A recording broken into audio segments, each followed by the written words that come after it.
عليكم ورحمة الله وبركاته. أهلا بكم معانا في فيديو جديد إن شاء الله. النهاردة نتكلم عن مباراة مصر والمغرب في بطولة كأس العالم لكرة اليد 2023 المقامة حاليا في السويد وبولندا. انتوا عارفين طبعا المجموعة مصر في مجموعة 7 بتضم معاها كرواتيا والمغرب وأمريكا.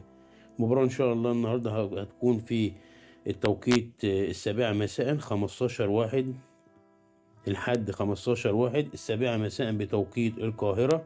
إن شاء الله المباراة مذاعة على قنوات بين سبورت بالتوفيق إن شاء الله للمنتخبين العربيين.